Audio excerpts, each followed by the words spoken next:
সবচেয়ে বেশি আল্লাহ খুশি হয় বান্দা যখন গুনাহ ছেড়ে দিয়ে আল্লাহর দিকে ফিরে আসে। কদম বাড়াইলেই, গুনাহ ছেড়ে দিলেই, চোখের এক ফোঁটা পানি পড়লেই আল্লাহ ফেরেশতাদেরকে ডাক দিয়া বলে, এই 7 আসমান সাজিয়ে দে, আমার জান্নাত সাজায়া দে। ফেরেশতারা সাজায়া দিয়া বলে, আল্লাহ আসমান কেন সাজাইলেন, জান্নাত কেন সাজাইলেন? রব্বুল আলামিন বলে, আসলাহাল আবদু মাওলাহু। শোনো, এক গোলাম আজকে তার মনিবের সাথে সম্পর্ক ঠিক করে ফেলছে। আমার এক গোলাম আমার থেকে চলে গেছিল রে বহুদিন, ওই আমারে অনেক দিন সেজদা দেয় নাই, অনেক দিন সে আমারে ডাকে নাই, বহুদিন হয় সে হালাল খায় নাই, অনেক দিন আমার নাফরমানি করছিল।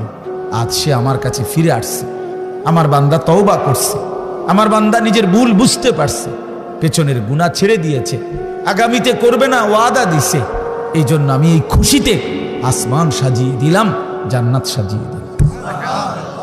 এই জন্য বান্দা যখন আল্লাহর দিকে ফিরে আসে, ঝুঁকে আসে, আল্লাহ তাআলা ভীষণ খুশি, ভীষণ খুশি। ইন আতাইতানি লাইলান আতাইতুকা লাইলান ওয়া ইন আতাইতানি নাহারান আতাইতুকা নাহারান। হাদিসে কুদসি এটা। আল্লাহ বলে, বান্দা তুমি যদি গুনাহ নিয়ে মাগফিরাতের জন্য রাত গভীরে আসো, আমি মাগফিরাত নিয়ে, রহমত নিয়ে রাত গভীরেই তোমার কাছে আসো।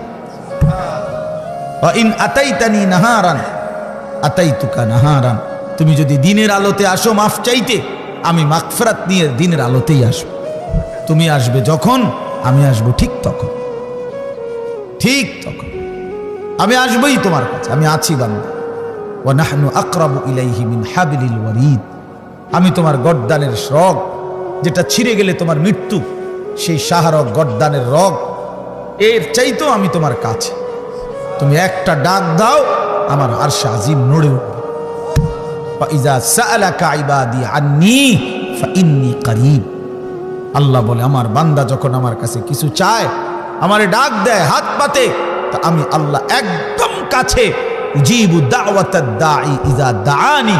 বান্দা যখনই ডাক দেয়, আমি তখনই তার ডাকে সাড়া দিই, সাড়া দিই। জিন্দেগির সব প্রয়োজন আল্লাহর কাছ থেকেই চাওয়া উচিত। দুর্ভাগ্য এক জাতি আমরা এমন মুসলমান হয়ে গেলাম যারা নিজেদের কোনো প্রয়োজনে আল্লাহর কাছে চাওয়ার অভ্যাস আমাদের নাই। আল্লাহর কাছে চাওয়ার অভ্যাস খুব কম, খুব দোয়া করার মানসিকতাই আপনাদের মধ্যে কম।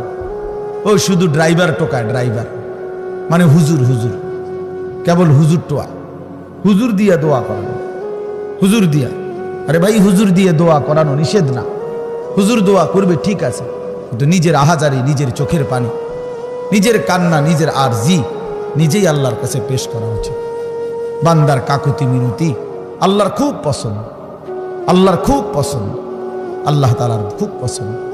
হাদিসে আছে বুখারীতে, ফাওয়াল্লাহি লা ইয়ামাল্লাল্লাহু হাত্তা তামাল্লু।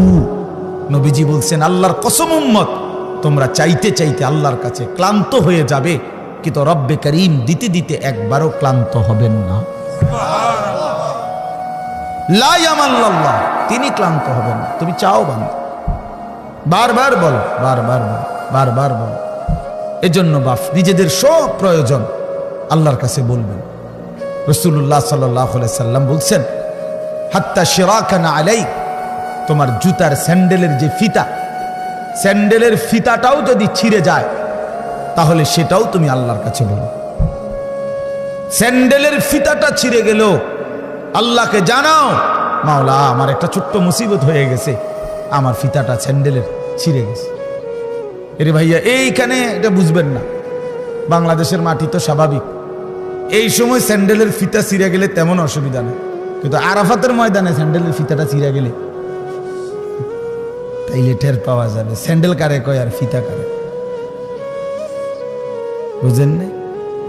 হ্যাঁ, মসজিদে হারাম থেকে হোটেলে যাইবার সময় যদি স্যান্ডেল হারায় যায়, তখন বোঝা যায় স্যান্ডেল কত দাম, স্যান্ডেল কত দাম। মনে হবে যেন পায়ের তালুটা পুড়ে গেছে, এত গরম, এত গরম। এজন্য আল্লাহ তাআলা বান্দার ছোট থেকে ছোট বিষয়ও রাসূলুল্লাহ সাল্লাল্লাহু আলাইহি সাল্লাম সবক দিছেন আল্লাহর কাছে চাইতে। তো ঠিক আছে,